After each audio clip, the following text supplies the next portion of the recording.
Nós vamos ler em Atos 14, vamos ler do verso 1 em diante, e o texto diz assim: Em Icônio, Paulo e Barnabé, como de costume, foram à sinagoga judaica. Ali falaram de tal modo que veio a crer grande multidão de judeus e gentios. Mas os judeus que se tinham recusado a crer incitaram os gentios e irritaram-lhe os ânimos contra os irmãos. Paulo e Barnabé passaram bastante tempo ali, falando corajosamente do Senhor, que confirmava a mensagem da sua graça, realizando sinais e maravilhas pelas mãos deles. O povo da cidade ficou dividido. Alguns estavam a favor dos judeus, outros a favor dos apóstolos, e formou-se uma conspiração de gentios e judeus com seus líderes para maltratá-los e apedrejá-los. Quando eles souberam disso, fugiram para as cidades licaônicas de Listra e Derbe e os seus arredores, onde continuaram a pregar as boas novas. Amém? Até aqui. Tem algumas lições preciosas para nós aprendermos e falarmos aqui em Atos 14. A temática dessa noite, eu gostaria de falar desse assunto. Ainda não está na tela? Pode colocar ele na tela.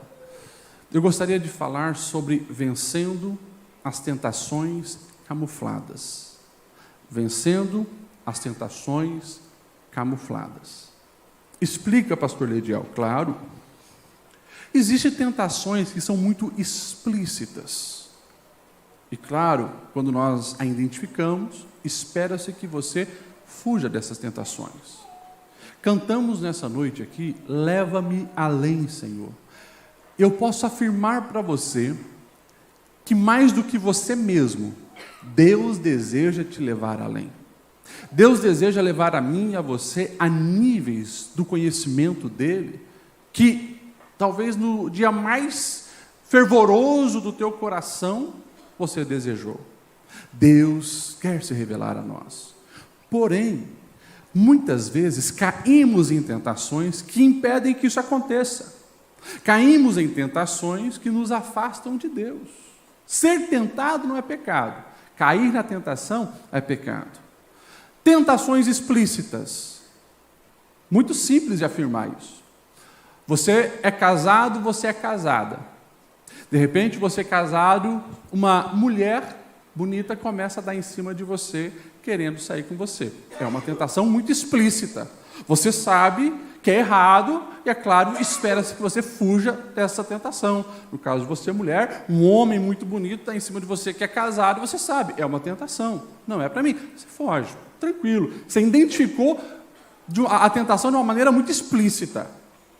Lá no trabalho, chega aquele amigo que você sabe que sempre está envolvido com coisa errada, dá aqueles tapinhas nas tuas costas, tem um esquema para fazer com você, né? O patrão não precisa ficar sabendo, é só nós aqui. Opa, já percebeu? É um convite para fazer coisa errada, é uma tentação explícita. Espera que você saia. Ou alguém que quer falsificar um atestado médico, é uma tentação explícita, espera que você saia. Alguém te convida a mentir, alguém te convida a caluniar, uma tentação explícita. Está ali diante de você. Você conhece 300 versículos que diz que a mentira é pecado, a calúnia é pecado, tentação explícita. Sai dessa e foge. Mas existem algumas tentações, muitas vezes ideológicas, muitas vezes setas lançadas na mente e no coração, que às vezes estão camufladas. E às vezes nós não percebemos e precisamos identificar, porque elas podem nos levar a pecar tanto quanto as tentações mais explícitas. Vocês me entendem? Amém? O texto que nós lemos fala da primeira viagem missionária. Nós temos Paulo e Barnabé visitando algumas cidades e lá pregando o evangelho, falando de Deus, falando de Jesus, fazendo coisas extraordinárias. Mas a gente vai perceber também que em várias cidades aonde eles chegavam, surgia uma perseguição. Pessoas não gostavam do que eles estavam falando, alguns ficavam enciumados, outros não concordavam, e geralmente inflamavam outras pessoas e manipulavam outras pessoas para ali perseguirem os apóstolos. No texto que nós lemos, versos 5 e 6, diz que ali em Icônio, formou-se uma conspiração de gentios e judeus com seus líderes para maltratá-los. E o verso 6 me chama muita atenção. Por quê? O verso 6 diz assim, que o Paulo, juntamente com o seu companheiro de viagem, Barnabé, eles fugiram quando souberam que tinha pessoas ali querendo fazer-lhe mal. Eles fugiram para outras cidades. Pastor Lediel, o que isso tem a nos ensinar? Presta atenção. E a primeira lição, você que gosta de escrever, é justamente essa. Não se distraia com enfrentamentos desnecessários. Não se distraia com enfrentamentos desnecessários. Nem sempre, presta atenção nisso, nem sempre fugir do embate é covardia. Muitas vezes é sabedoria. Nem sempre fugir de um embate é covardia. Muitas vezes é sabedoria. Por que eu falei que é tentação? Porque alguns enfrentamentos podem ser tentações camufladas para tirar você do seu propósito, do seu foco e daquilo que Deus estabeleceu para a sua vida. Você entra numa batalha que não era para você entrar. E isso ali vai drenando a sua energia, comprometendo o seu potencial e tirando você da rota. Interessante. Paulo e Barnabé, nós vamos ver o tempo inteiro sendo direcionados pelo Espírito Santo. Eles estão com a companhia do Eterno. Deus está com eles e os sinais que eles faziam comprovavam isso. Mas Deus diz que não é a hora deles entrarem naquela batalha. E eles, então, decidem fugir. Quando nós olhamos para a Bíblia, isso também vai acontecer em alguns outros episódios. Podemos citar, por exemplo, quando os samaritanos não querem receber bem Jesus e os discípulos. E lá em Lucas 9:54, o texto vai dizer assim: quando Tiago e João viram essa situação, eles perguntaram a Jesus: Senhor, queres que façamos cair fogo do céu para destruir esses samaritanos? E Jesus diz: não, essa batalha não é para a gente entrar. Lá no fim do ministério de Jesus, quando vão prender Jesus no jardim, Pedro, ousadamente, ao ver os soldados vindo para prender Jesus, ele tira a sua espada e corta a orelha de um deles chamado Malco. E o texto vai dizer assim: Jesus, porém, ordenou a Pedro: guarda a espada. Acaso não haverei de beber o cálice que o Pai me deu? Ei, o que eu quero que você entenda? Eu quero que você saia daqui entendendo que muitas vezes a tentação vai vir camuflada para que você entre em batalhas que não é para você guerrear. Amém? Pode falar mais explicitamente, pastor Lediel? Posso. Você posta alguma coisa nas redes sociais, e os críticos e os haters de plantão vão lá e te detonam. Criticam tudo. Criticam tua roupa, criticam onde você estava, criticam o teu estilo de vida. E de repente, você dá uma resposta. E o hater volta e dá uma contra-resposta. E você fica brigando publicamente na rede social. Além de, quem sabe, perder horas ali, você perdeu a paz. Você perdeu a alegria. Você perdeu tanta coisa boa que podia estar fazendo, sendo que em um segundo, você clica num botão chamado bloquear. E você interrompe as trevas ali na tua rede social.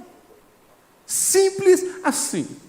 Mas você permitiu que um monte de coisa ruim entrasse na sua alma, porque você foi tentado a entrar numa batalha que não era para você entrar. Aqui não, essa igreja, todo mundo é lindo, maravilhoso, perfeito. Mas tem algumas igrejas que eu vou pregar, no final do culto as pessoas vêm, né, falar do casamento, às vezes eu ouço do gabinete, né, quando estou dando ali terapia para os casais. Gente que quer sempre dar a última palavra dentro de casa. E está casado com alguém que é mais ainda duro e radical. E daí fica aquele negócio. Os filhos assustados, uma briga desnecessária, às vezes por coisa pouca, mas a pessoa está lá, numa guerra onde ela tem que dar a última palavra. O casamento está ruindo, em vez de buscar a conciliação, está entrando em batalha desnecessária. Então presta atenção no que o Espírito Santo nos mostra através da vida desses apóstolos. Tem momentos que é melhor você fugir, correr, e isso não é covardia, isso é sabedoria. Pastor, mas a Bíblia não vai dizer para a gente também se posicionar, para a gente muitas vezes entrar na batalha? Sim, a Bíblia vai dizer. Porém, quando a Bíblia afirma isso, que é para você se posicionar, você vai ver Deus confirmando, essa é uma batalha para você lutar. E quando você entra nessa batalha, com o respaldo do Senhor, você pode ter certeza, você vai conseguir vencer e você vai ter energias necessárias para estar naquela batalha. Agora, presta atenção. Eu falei que é uma tentação camuflada, porque muitas vezes o nosso adversário, ele sabe. Se te lançar numa tentação explícita, você corre. Então ele vai minando a tua força, a tua capacidade, comprometendo a sua fé dessa maneira. Você desperdiça um pouco da tua energia aqui, um pouco ali, um pouco lá. De repente, quando chega a batalha que é para você entrar, você está fraco, você está cansado, você está desanimado, porque você já espalhou a tua força, a tua capacidade e outras coisas fúteis e não focou naquilo que deveria, de fato, estar guerreando. Muitas vezes, a pessoa ela desperdiça tudo em coisas banais da vida. E quando um filho está ali para entrar no mundo das drogas, há uma tentação dentro de casa, uma situação financeira está precisando de uma atenção especial, quem sabe uma opressão maligna chegou na tua casa, a pessoa ela não tem mais força para guerrear, porque ela desperdiçou a energia dela com futilidades e banalidades. Então, aprenda essa lição. Não desperdice a tua força em guerras que não é para você guerrear. Não se distraia com enfrentamentos desnecessários. Amém? Verso 11, 12, 13, 14, 15. Nós vamos ver que ao saírem e fugirem daquela cidade, eles vão para uma outra região, eles vão para outras duas cidades de Listra e cidade de Derbe. Todas essas cidades ficam ali na Ásia Menor, onde hoje é a atual Turquia. Então, eles estão agora na cidade de Listra. Essa cidade era uma cidade com muita idolatria, principalmente a divindades como Zeus. E de repente eles estão ali falando, eles estão ensinando sobre Deus, e eles percebem que tem um paralítico que ouve eles. E Paulo percebe que aquele paralítico está comendo as palavras que ele está falando. E de repente, aquele paralítico tem tanta fé, e Paulo percebe isso, que ele recebe a cura. Paulo ora por ele, ele recebe a cura. Quando aquele povo da cidade percebe que uma grande cura aconteceu, um milagre aconteceu, eles acreditam que é a manifestação dos deuses. Então, se você depois observar ali a descrição de todo o capítulo, eles vão chamar Zeus, né, um dos apóstolos, e Hermes o outro. Ou seja, Paulo eles chamam de Hermes, porque era o que mais falava, e Zeus eles chamam Barnabé. Era como se Paulo fosse ali aquele que comunicasse, o mensageiro de Zeus.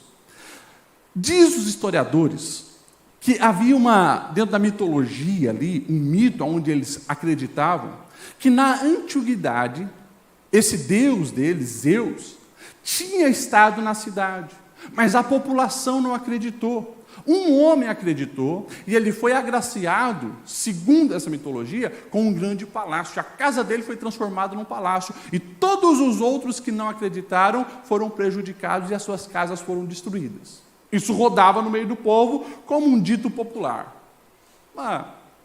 Essas lendas urbanas. De repente, eles viam um milagre acontecendo, eles imaginam que de novo os deuses desceram. E por isso eles começam então agora a chamar Zeus e Hermes para Paulo e Barnabé. O texto vai dizer que o negócio fica tão sério que eles vão lá e trazem boi para ser sacrificado em homenagem a Paulo e Barnabé. Quando os apóstolos percebem isso, eles vão no meio do povo e dizem: gente, para com isso, nós estamos aqui justamente falando contra isso. Nós estamos dizendo para vocês que existe um só Deus, Pai do nosso Senhor Jesus Cristo, que veio para nos salvar, mas o povo não quer ouvi-los. O povo acredita que eles são divindades. E de repente, aqueles homens que já estavam há um tempo perseguindo eles, chegam na cidade, no meio daquela muvuca toda, e incentivam o povo agora a então ir contra Paulo e Barnabé. E o texto vai dizer que o povo começa a ficar tão inflamado e tão indignado. Pastor, mas eles não estavam dizendo que eles eram divindade? Sim. Muda de uma hora para outra. O aplauso se torna em ódio.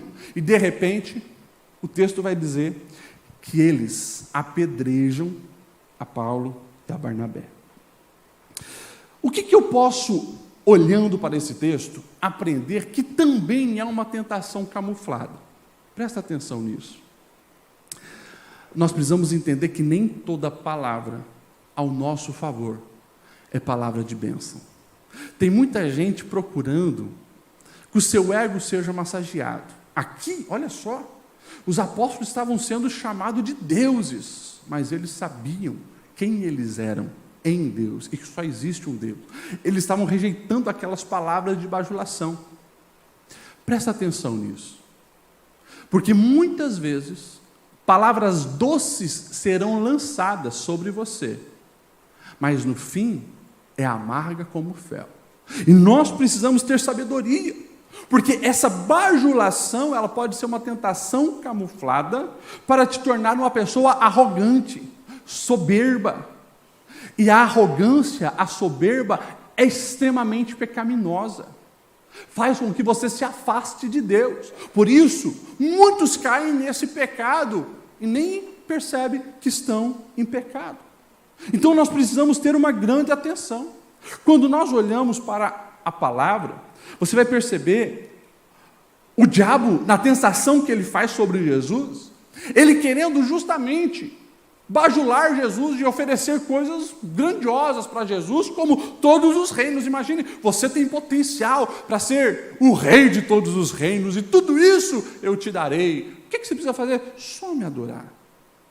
O próprio Paulo, lá em Atos 16, tem uma feiticeira adivinha, que aonde eles estão passando, na cidade de Filipos, ela começa a gritar: esses aí são homens de Deus, esses aí são homens de Deus. Ou seja, tentando fazer com que a prática de ocultismo que ela exercia estivesse vinculada com o ministério apostólico de Paulo, e é rejeitado. Se você olhar para a Bíblia, você vai ver que o tempo inteiro, para que o diabo leve alguém a pecados mais grotescos, muitas vezes passa um melzinho, e isso vem em palavras. Cuidado, vigia. Nem todo mundo que lança palavras positivas sobre você quer o seu bem. Você me entende? Amém? Você quer ver como que isso funciona na prática? Vocês querem ver? Quem pode ser um voluntário aqui? Tem aqui um voluntário. Vem cá, Maiara. Maiara se levantou primeiro. Você gosta de chocolate, Maiara? Snickers? É assim que fala, Snickers. Então eu vou pedir um favor para você. Você vai ali para trás, já vou te chamar, se esconda ali. Eu vou pedir para o Felipe, vem cá, Felipe. O Felipe vai esconder isso aqui e nós vamos brincar. Sabe aquele jogo do quente e frio, Maiara? Sabe? Então, sai da porta ali, você não pode ver. Felipe, esconde em algum lugar isso aí. Bem amigo, né? Tá bom. Vem para cá, Felipe. Não vira ainda, Maiara. Muito bem. Você quer ver como que isso acontece na prática? O objetivo dela é qual? Encontrar o chocolate. Maiara, vem para cá, pode vir. Você tem que achar agora onde está esse chocolate, tá? E eu vou te dar os comandos, tá bom? Pode começar a procurar. Isso. Você está muito bem.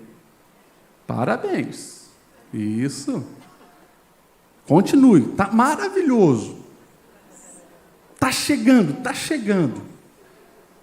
Maiara, você está muito perto. Parabéns. Está chegando. Pode parar, Maiara, pode parar. Eu fui sincero com ela? Mas você viu que todas as palavras que eu falei foram positivas? Felipe, coordena ela agora. Pode procurar. Você está bem frio. Está frio, está frio. Aí está frio, continua frio. Está frio. Está esfriando cada vez mais. Está frio. Está gelado agora. Está muito frio. Aí piorou um pouco. Aí está um pouquinho. Está frio ainda. Está melhorando.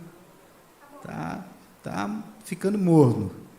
Mas está na direção certa.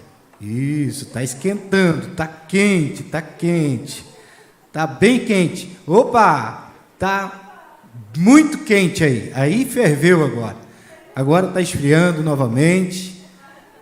Aí esquentou, esquentou. Agora está muito quente. Muito quente. Começou a esfriar. Aí está bem quente. Está na direção certa. Está bem quente.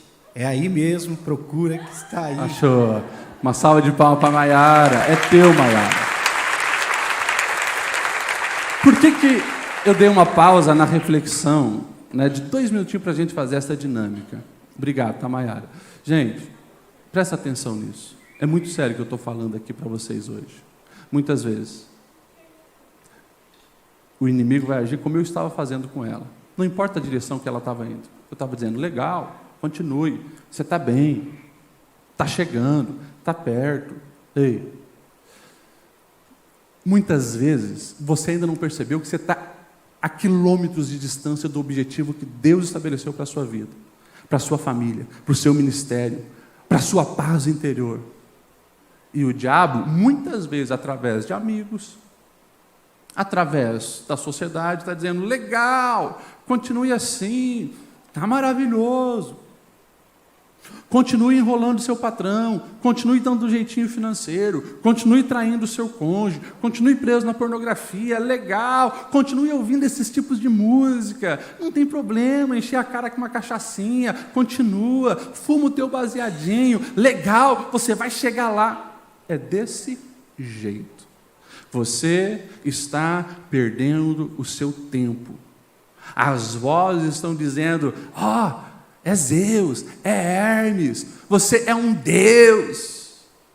Só que você se afastou totalmente do Senhor. Então, aprenda essa lição. Fuja dessa tentação que tenta massagear o seu ego, trazer uma arrogância para você. Ei, se você está praticando coisas erradas, que a palavra de Deus condena, se arrependa do seu pecado, muda de rota. Porque senão, você vai perder a sua vida toda, vai patinar a vida toda e não vai viver a excelência que Deus tem para a sua vida. Quem pode dizer amém? Amém? Glória a Deus. Aplauda o nome do Senhor por essa verdade. Glória a Deus. O texto continua então dizendo, verso 19, os judeus chegaram em Antioquia e de Icônio, mudaram o ânimo daquela multidão, apedrejaram Paulo e o arrastaram para fora da cidade, pensando que ele estivesse morto. Mas quando os discípulos se ajuntaram em volta de Paulo, ele levantou e voltou à cidade no dia seguinte, e ele e Barnabé partiram para Derbe, e lá pregaram as boas novas e fizeram muitos discípulos. Presta atenção aqui. De Icônio eles fogem, para não ter confronto. Em Listra, eles são bajulados e chamados de Deus, de repente o ânimo da multidão se volta e apedrejam eles. Gente, o apedrejamento na antiguidade, estamos falando de 2000 anos atrás, era uma forma de matar as pessoas. Principalmente quem eles consideravam uma pessoa extremamente... uma pessoa que se virou para as divindades, podemos dizer assim. Alguém que blasfemou, alguém que cometeu um pecado gravíssimo. Morte por apedrejamento, e isso era coletivo. Vários povos praticavam isso. É assustador quando a gente hoje, na nossa realidade, fala sobre isso. Mas era isso que acontecia, era um tipo de justiça social que acontecia, esse linchamento e apedrejamento. O texto diz que Paulo levou tanta pedrada que eles acreditam que Paulo está morto, todo ensanguentado. Tanto que eles jogam o corpo para fora da cidade, porque morto não pode ficar dentro da cidade, é lançado para fora da cidade. O que isso nos faz entender? E o que isso nos revela, que eu acho que é de uma maneira preciosa para abrir os nossos olhos e nos livrar de tentações camufladas? Aprenda aqui. Nem todo sofrimento é sinônimo de fracasso. Presta atenção nisso. Sofrimento não é sinônimo de fracasso. Muitas pessoas podem até sofrer por ter feito escolhas erradas. Mas quando nós olhamos para a vida, inclusive para a vida dos apóstolos e do próprio Jesus, fica muito claro: sofrimento não é sinônimo de fracasso. Por que eu estou falando isso? Porque muitas vezes o nosso adversário, ele vai usar justamente uma visão distorcida sobre a tua vida para te desanimar. E dentro dessa visão, vem as setas dizendo: você é um fracassado, consequentemente você não tem Deus, consequentemente você não é abençoado, consequentemente a vida não faz sentido porque você sofre, porque você chora, porque as coisas não dão certo, então você é um fracassado. Ei, Paulo foi aqui apedrejado, estava sofrendo dores físicas de uma maneira intensa. Eu, particularmente, até acredito que mataram Paulo nesse dia aqui. Mas ele estava no centro da vontade do Senhor. Jesus na cruz, um dia você pode ler um livro sobre o sofrimento de Jesus, falado por uma visão de um médico. Ele vai falar que aquilo que Jesus sentiu na cruz era as dores humanas mais intensas. Jesus nunca errou. E ele estava ali cumprindo a sua missão na cruz. Então, cuidado com esse discurso que muitas vezes diz que você está sofrendo porque você é um fracassado. Você sofre porque você está longe de Deus, sofre porque Deus não está contigo. Cuidado, guarda o seu coração para você não cair nessa falácia. Jesus mesmo, ele afirmou: no mundo vocês terão aflições, mas tem de bom ânimo, porque eu venci o mundo, diz o Senhor. Meus irmãos, nós precisamos guardar o nosso coração, porque muitas vezes, quando situações negativas chegam até a nossa realidade, nós sofremos, aquilo que nós planejamos não deu certo, estabelecemos um alvo, não conseguimos alcançar e nos frustramos por isso. Muitas vezes coisas acontecem conosco, nós não estávamos desejando isso, não queríamos que acontecesse, nós sofremos muitas vezes. É Deus permitindo, para nos ensinar, nos amadurecer, nos abençoar e fazer com que coisas assustadoras, como que nós vamos ler aqui em seguida, de fato aconteceram. O texto vai dizer que, quando Paulo é jogado para fora, os discípulos, eles cercam Paulo, e isso é maravilhoso, se ajuntaram em volta de Paulo. Ele se levantou e voltou para a cidade. Meus irmãos, você imagine o susto desse povo de Listra, que tinham certeza que aquele homem estava morto. De repente, de novo, ele está lá pregando sobre Jesus. Como eu falei, eu acredito, a Bíblia não vai afirmar, eu acredito que Paulo foi morto e aconteceu um milagre de ressurreição quando os discípulos se cercaram. Aqui nós também temos essa certeza. O Deus que permite o nosso sofrimento também é o Deus que nos provê o socorro, nos provê a ajuda. Então, guarde o seu coração. Muitas vezes o sofrimento que você está passando é permissão de Deus para te amadurecer, te ensinar, reorganizar a tua rota. É o Senhor querendo também que você seja uma testemunha do que Ele tem para a sua vida e está fazendo sobre a sua vida. Agora, se você permite que essa interpretação equivocada e negativa domine a sua mente e a sua alma, você corre um sério risco de desanimar e perder os propósitos de Deus para a sua vida. O texto vai dizer assim no verso 21 e 22. Eles pregaram as boas novas naquela cidade, fizeram muitos discípulos, voltaram de novo para Icônio, Listra, Antioquia. E o verso 22 diz assim: fortalecendo os discípulos e encorajando-os a permanecer na fé, dizendo, é necessário que passemos por muitas tribulações para também entrarmos no reino de Deus. Deus é Deus de bênção, Deus é Deus de prosperidade, Deus faz milagres físicos, Deus faz milagre financeiro, Deus abre porta onde não tem, Deus restaura casamento, Deus cura pessoas enfermas, Deus até ressuscita mortos. Mas Deus também é o Deus soberano que age no nosso sofrimento. Ele é o Deus que usa as tribulações da vida para nos moldar, nos ensinar e fazer com que os seus propósitos sejam estabelecidos na nossa alma. Portanto, o segredo é estar conectado com Deus. Deixa o Espírito Santo dirigir a sua vida. Deixa o Espírito Santo conduzir os seus passos. Permita que os princípios dessa palavra venham reger todas as tuas decisões e as tuas vidas. Isso é garantia que no fim vai dar tudo certo.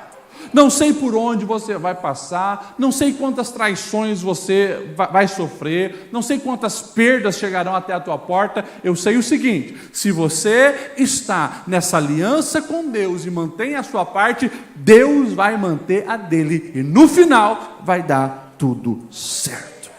Vamos se colocar em pé para nós encerrarmos?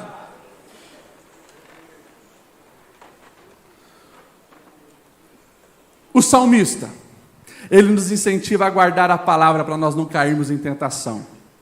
Ele diz assim no Salmo 119, verso 11: eu guardei no coração a tua palavra para não pecar contra ti. Jesus, no momento de maior aflição no jardim, ele vai dizer: vigiem e orem para que vocês não caiam em tentação. O espírito está pronto, mas a carne é fraca. Eu quero encerrar com a palavra do apóstolo Pedro.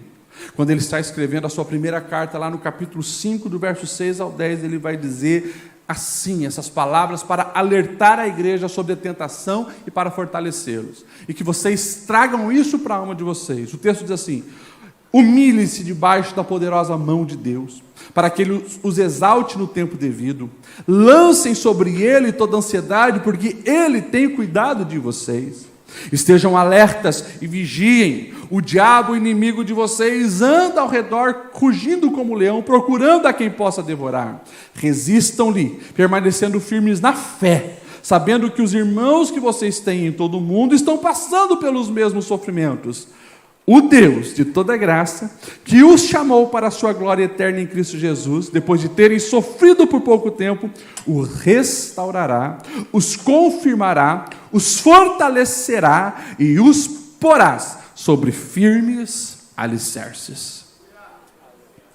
Um dia, se você tiver um tempo para fazer um estudo bíblico, digite a palavra sofrimento na sua Bíblia online. E você vai ver que do começo ao fim, a palavra de Deus vai sim dizer que todos nós teremos sofrimentos e aflições, mas esse não é o quadro final da nossa história. O quadro final de Deus para nós é surpreendente. Saia daqui levando a sério essas 3 verdades para a sua alma. Nem sempre a tentação será explícita, muitas vezes será camuflada. Vigie com as palavras que você ouve, vigie com os elogios. Cuidado para você não interpretar equivocadamente os sofrimentos que você tem vivenciado. E preste atenção para você não entrar em batalhas que não é para você entrar.